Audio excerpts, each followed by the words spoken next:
ஏங்க தியேட்டர்ல போய் உட்காந்து கடைக்காரனை பத்தி நினைச்சிட்டு இருக்கீங்க? விழித்திருக்கீங்களா இல்லையா? டே ஒவ்வொரு ஃப்ரேமா டே காசு கொடுத்துருக்கண்டா விட்டுறா.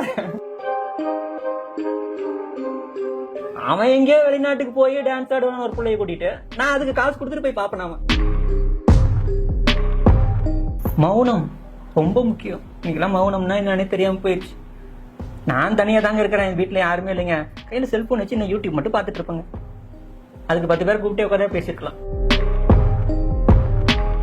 இவங்க கூப்பிடுறாங்க, வாங்க இயேசுவே வாரும் வாரும், வாங்க ஆஸ்பத்திரி கட்டித்தரேன், எல்லாம் கூப்பிட்டாங்க. வரமாட்டா சாமி, நான் வந்தேன்னா அப்புறம் என்னையும் உன்ன மாதிரி ஆக்கி போடுவேன். அப்புறம் உனக்கு எனக்கு வித்தியாசம் எல்லாம் போயிடும். அப்புறம் நான் எப்படி இயேசுவா இருப்பேன்?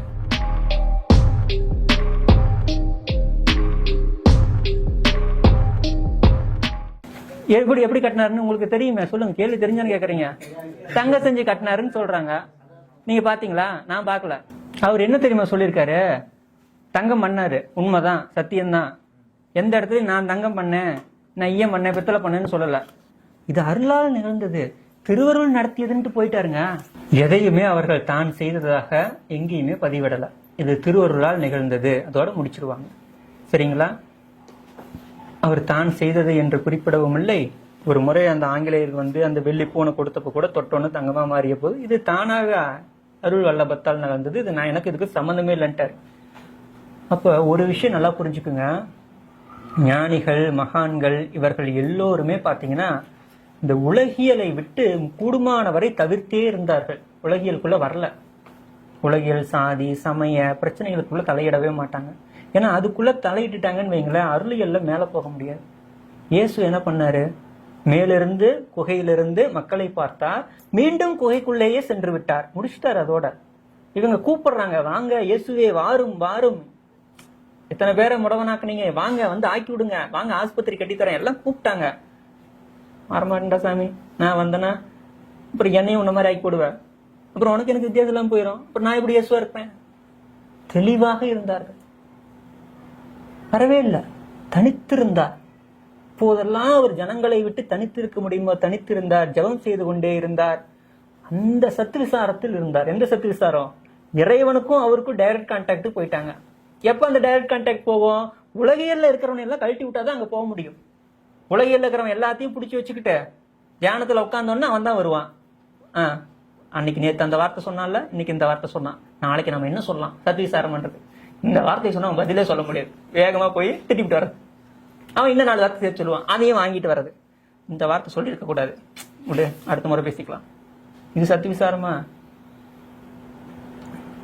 இது போன்ற செத்த விஷயங்களை, தேவையில்லாத தீய கர்மங்களை எல்லாம் மண்டையில் போட்டு நம்ம சுமந்தோம்னா அவர்களுடைய கர்மமும் நமக்கு வரும். இப்ப கர்மம் எப்படி வருதுன்னு புரியுதுங்களா? இப்போதெல்லாம் இந்த மாதிரி நெகட்டிவ் பர்சன்ஸ், நெகட்டிவ் மைண்டு, இவனை எல்லாம் தூக்கி சுமந்தீங்கன்னா அவனோட கெட்ட கர்மாவும் உங்களுக்கு வரும். அதனாலதான் அருள் என்ன புண்ணியம் பண்ணி ஜீவகாரணியம் பண்ணி பலன் இல்லை பெருசா. நிறைய சுமக்கிறேன், டெய்லியும் 10 பேர்த்த பத்தி யோசிக்கிறேன், அப்ப அதிகமா தான் ஆகும். தனித்திருத்தல், மௌனம் ரொம்ப முக்கியம். இன்னைக்கெல்லாம் மௌனம்னா என்னன்னே தெரியாம போயிடுச்சு. நான் தனியா தாங்க இருக்கிறேன், என் வீட்டுல யாருமே இல்லைங்க. கையில செல்போன் வச்சு நான் யூடியூப் மட்டும் பாத்துட்டு இருப்பேங்க. அதுக்கு 10 பேர் கூப்பிட்டே உட்காந்து பேசிருக்கலாம். அந்த அளவிற்கு இந்த மனதிலே தேவையில்லாத குப்பைகள் படிவு அதிகமாக இருக்கிறது. அதை களைவதற்கு ஒரே வழி விழித்திருத்தல். க்ஷணந்தோறும் ஒவ்வொரு க்ஷணமும் என்ன பண்றோம்? விழித்திருந்து விழித்திருந்து விழித்திருந்து விழித்திருந்து ஒவ்வொரு க்ஷணமா விழித்திருக்கிறேன். நல்ல விழிப்பா கவனிச்சுக்கிட்டே வந்தீங்கன்னா நான் ஒவ்வொரு பயிற்சி முடித்து ஒரு பாஸ் கொடுப்பேன், ஒரு அமைதி. அந்த அமைதியில மனம் ஒடுங்கும், எண்ணங்கள் இருக்காது. ஒன்றும் இல்லை, இன்னைக்கு ஒரு வீடியோ ஷூட் எடுத்தோம். அந்த ஷூட் முடிகிற வரைக்கும் யாருக்காவது எண்ணங்கள் ஏதாவது வந்துச்சா? டைம் போனதே தெரிஞ்சிருக்காது, வேற டைமென்ஷன்ல போயிருப்பீங்க. ஏங்க தியேட்டர்ல போய் உட்காந்து கடைக்காரனை பத்தி நினைச்சிட்டு இருக்கீங்க? விழித்திருக்கீங்களா இல்லையா? டே ஒவ்வொரு ஃப்ரேமா டே காசு கொடுத்துருக்கண்டா விட்டுறா, பாக்குறோமா இல்லையா? அங்க போய் விழித்திருந்து என்ன பிரயோஜனம்? கொஞ்சம் விழிப்பு இருந்தா படத்துக்கு போயிருப்போமா? கொஞ்சம் விழிப்பு இருந்தா போயிருப்போமா? நான் போய் நிம்மதியா ஏதாவது சாப்பிட்டு குழந்தைங்களுக்கு வாங்கி கொடுத்து நான் நிம்மதியா என்ன பண்ணிருப்பேன்? நான் போய் அந்த காசுல எங்கேயோ சுத்தி பார்த்துட்டு இயற்கையை பார்த்துட்டு வந்திருப்பேன்.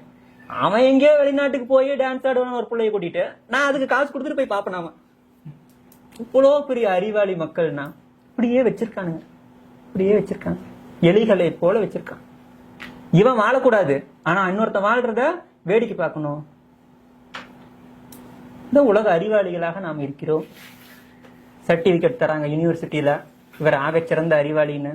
இந்த சர்டிபிகேட்டை வச்சுக்கிட்டு நாமளே நினைச்சுக்கிறோம், நமக்கெல்லாம் தெரிந்து விட்டது. ஆகையினால் கொஞ்சம் அனுபவத்திற்குள் நுழைய வேண்டுமானால் நிறைய இந்த விழிப்புணர்வு என்பது அபரிவிதமா வேணும். இந்த விழிப்புணர்வுக்குள்ள நீங்க போயிட்டீங்கன்னாவே உங்களுக்கு எல்லாம் புரிஞ்சிடும். அது எப்ப விழித்திருக்கணும் அடுத்த கேள்வி. நான் சொல்றேன், ஒவ்வொரு க்ஷணம் ஒவ்வொரு க்ஷண நேரமும் விழித்திருக்கணும். இது ஆரம்பத்துல கொஞ்சம் கஷ்டமா இருக்கும், ஆனா அதுல இருந்து பழகிட்டீங்கன்னா உலகிற்குள்ள வர பிடிக்காது, உலகில் வரமாட்டீங்க. அந்த விழிப்புக்குள்ள போய் உட்காந்துருவீங்க. இந்த மோன நிலை, சத்து சித்து ஆனந்தமாகி எங்கும் நீக்கமர நிறைந்த பரிபூர்ணமாக இருக்கக்கூடிய இறைவன் எனக்குள்ளே என்ன பண்ணியிருக்கான், இருக்கிறான். அவனிடம் நான் நெருங்க வேண்டுமானால் உலகில் எல்லாம் விட்டு விலகணும். அப்பதான் அவனை அனுபவிக்க முடியும், உணர முடியும். மீண்டும் அதை செய்யணும், அவன்கிட்ட போகணும், பேசணும்னு தோணும். இப்போ உலகியல் புறத்தில் அதற்குத்தான் மௌனம் கடைபிடியுங்கள். வாரத்துல ஒரு நாள் மௌனம். இப்போ முதல் மௌனத்தப்ப ரொம்ப நரக வேதனையா இருக்கும்.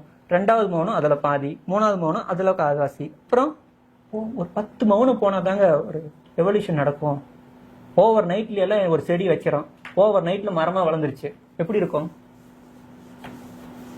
இன்னைக்கு அதைத்தான் நம்ம எதிர்பார்க்கிறோம். ஒரே நைட்ல என் குண்டலினி ஏத்தி சகசாரத்தை தூக்கிட்டு போனீங்கன்னா நான் டாப் ஓபன் பண்ணிட்டு என்ன பண்ணிடுவேன், வள்ளலார் இருக்க 9வது உலகத்துக்கு போயிட்டு அங்க 4 பேருக்கு பார்த்து சோறு போட்டு வந்துருவாங்க. வள்ளலார் ஒரு நாள் என்ன பண்ணாரு, காலை எழுந்தார், 4 மணிக்கு எழுந்தார். எத்தனை மணிக்கு எழுந்தார் வள்ளலார்? எத்தனை மணிக்கு எழுந்திருச்சாரு?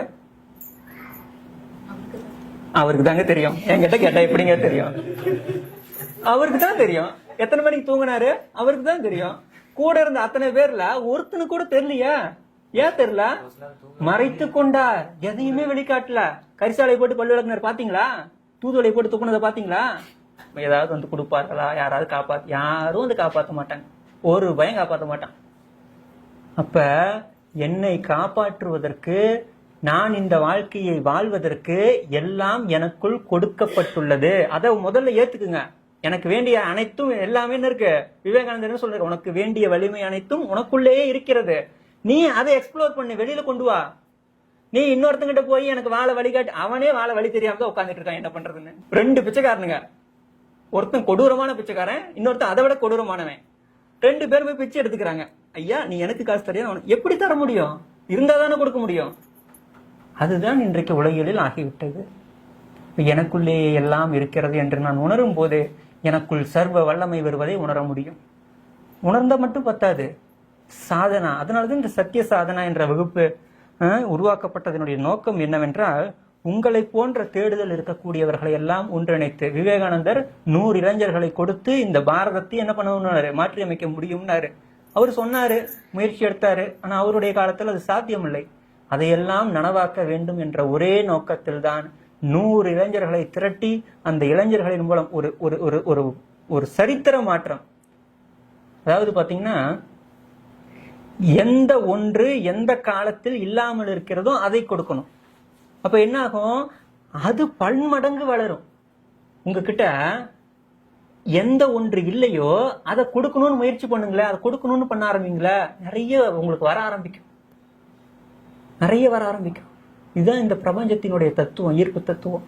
நிறைய தேட ஆரம்பிப்பீங்க, நிறைய படிக்க ஆரம்பிப்பீங்க. அப்படிப்பட்ட இளைஞர்கள் எல்லாம் ஒன்று திரட்டி, அவர்களையெல்லாம் ஒரு அணியில் திரட்டி, அவர்கள் மூலமாக எங்கேயோ கிராமப்புறத்தில் கஷ்டப்பட, அம்மா சொன்னாங்க எனக்கெல்லாம் 50 வயசு ஆயிடுச்சுப்பா, அதை யாருமே சொல்லலப்பா. அப்ப அந்த பள்ளி மாணவனுக்கு அடிப்படை ஒழுக்கமாக, வாழ்வியலாக எந்த மதமும் சாதியும் சேராது இந்த கல்வி முறையை, இந்த ஒழுக்கத்தை நாம் கொடுக்கும் போது அவன் கிட்டத்தட்ட 40 வருடத்திற்கு பின்னால் தெரிந்து கொள்வதை முன்னையே தெரிந்துக்குவான். அதுல எவ்வளவு அனுபவம் மிச்சம், எவ்வளவு காலம் மிச்சம், எவ்வளவு அவனுடைய உழைப்பு விரயம் மிச்சம். சோ ஆகையால் தான் நாம் இந்த சத்திய சாதனா என்ற ஒன்றை உருவாக்கி இருக்கிறோம். அப்படிப்பட்ட உன்னதமான இந்த பயணத்தில், இந்த வேள்வியில் பங்கு கொண்டு கரங்கள் 2ஐயும் புருவ மத்தியில் வைத்து நிமிர்ந்து ஏகாத கல்விதான் சாகாத கல்வி என்று காதலா சொன்னீரே.